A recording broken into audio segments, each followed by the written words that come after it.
What is going on, ladies and gentlemen?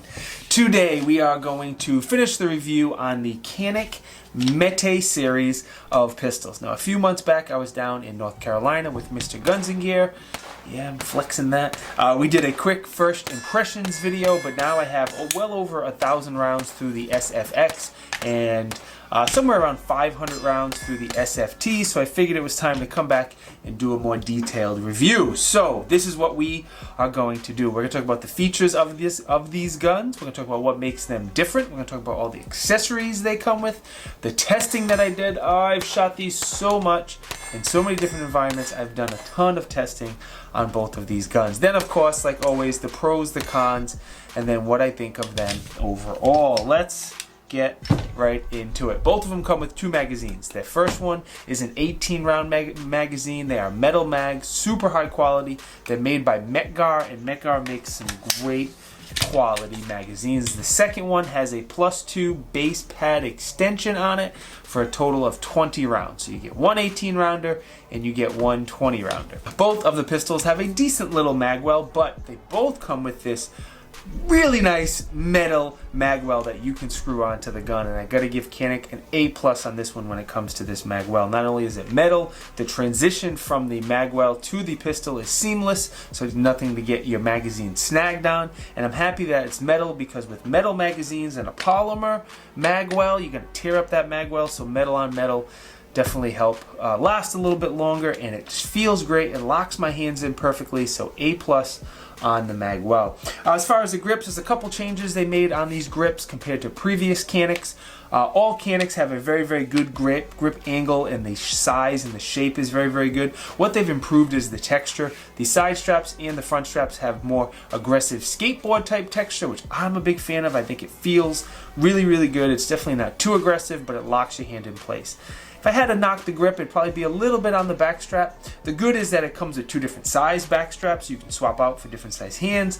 The drawback is they're a little on the slick side. It didn't really affect me when I was shooting. It didn't slow me down. The gun didn't move. It's 9mm. You don't have a ton of recoil, but it is a little slick on the back strap compared to the sides and the front.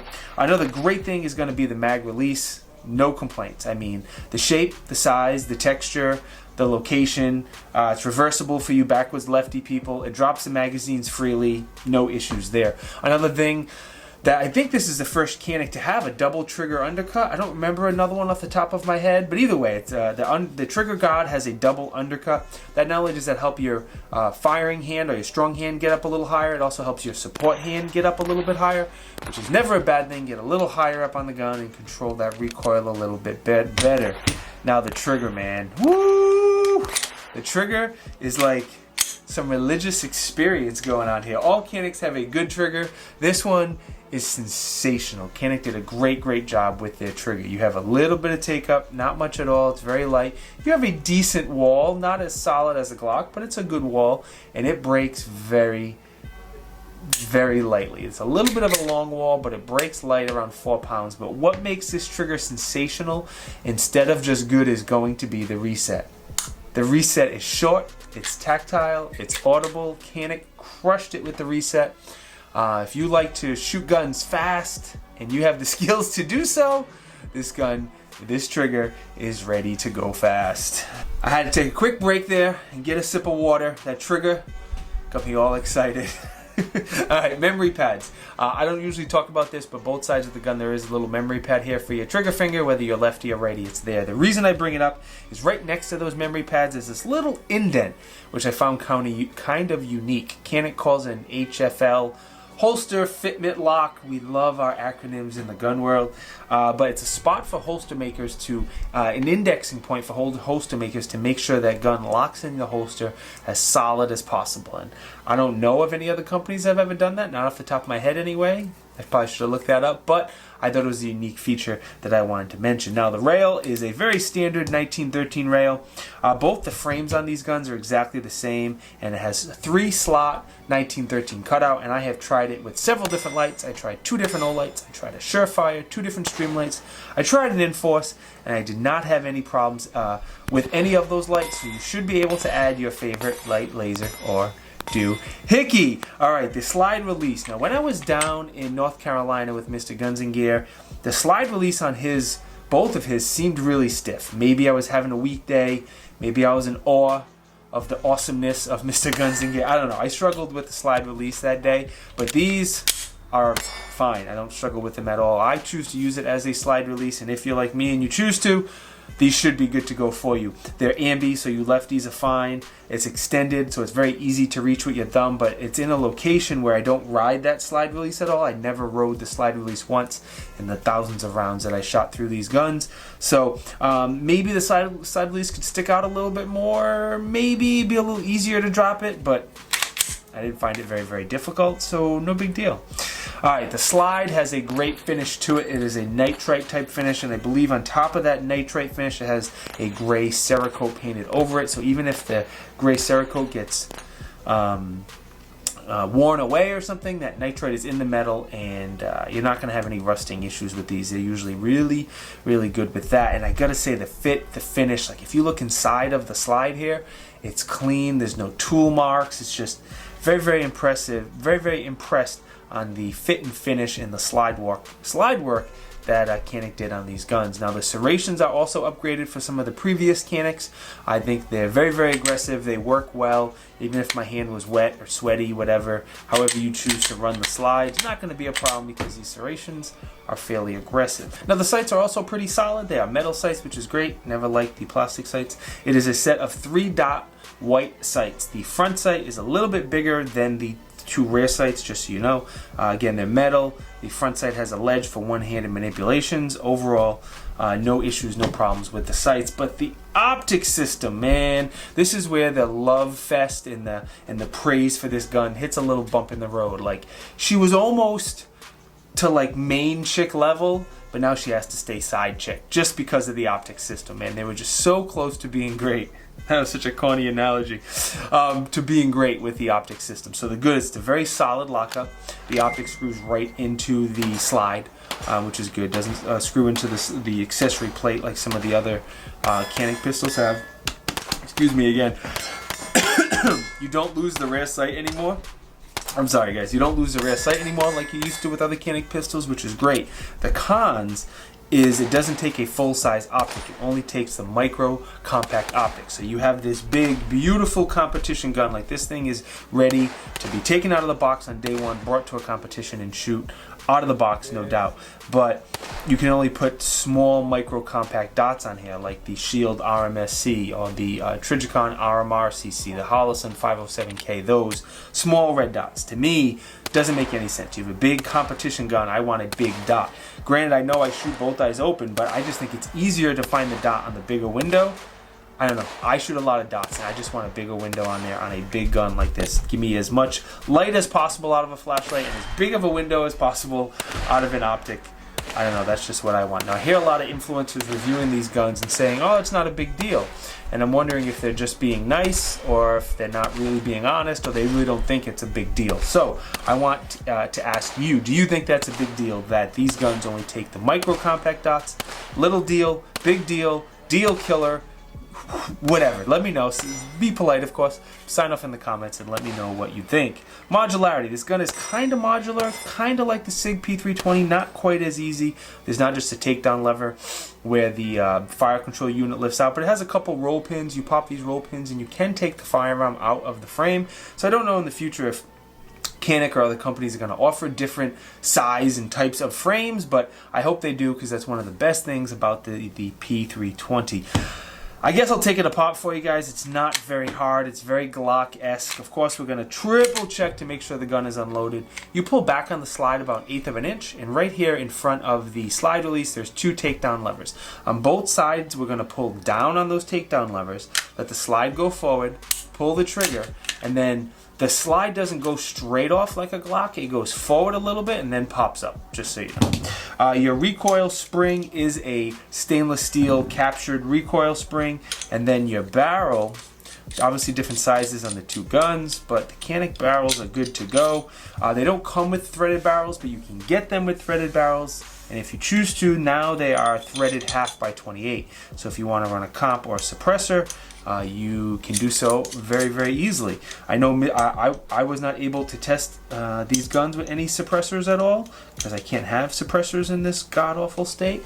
But Mr. Guns and Gear did test them with a bunch of suppressors, and no matter what suppressor he tried, he could not get the gun to run. So I don't know how friendly they are or how well they're going to work. I'm putting it on wrong, but just so you know, again, it doesn't slide on like a Glock.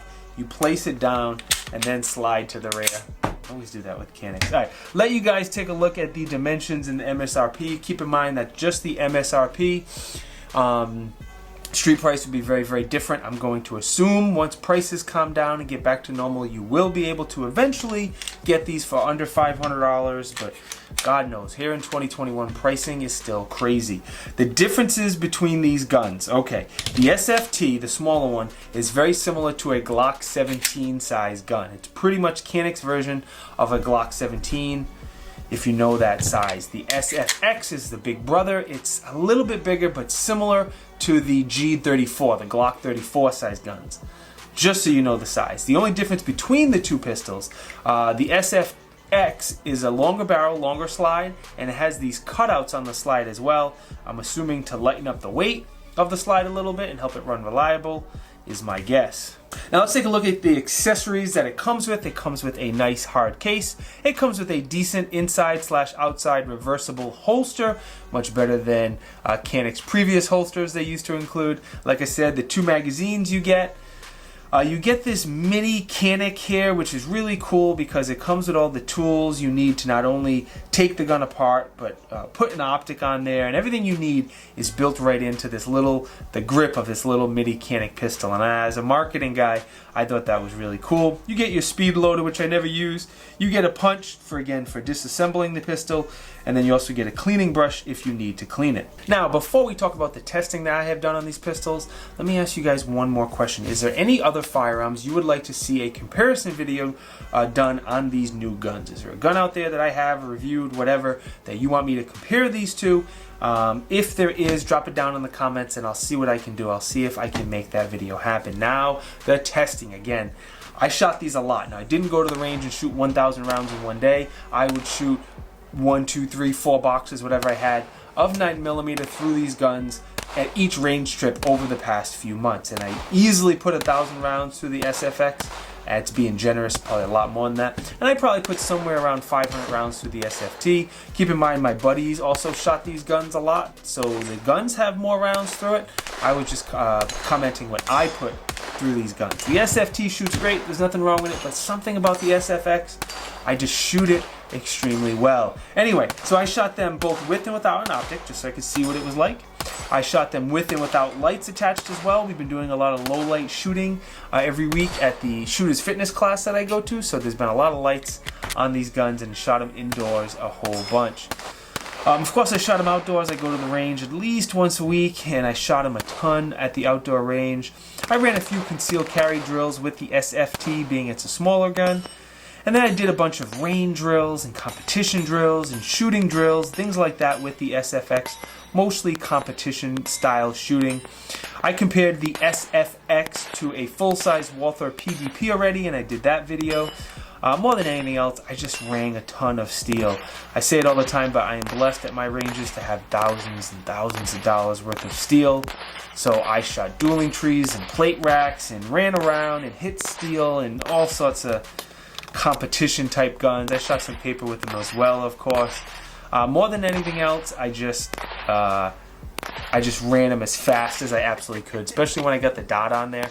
I love shooting guns with red dots, and I was just burning it down as much as I could, as much as my skills allowed. You know, I am no Jerry Mikulik or anything like that. But I did magazines exchanges, shooting and moving and shooting, and then of course, like I said, just pelted that steel over and over and over. So I actually let 7 of my friends shoot these guns. Okay, I'm lying. I don't have 7 friends. I had 4 of my friends shoot these guns. I just wanted to sound cool on YouTube.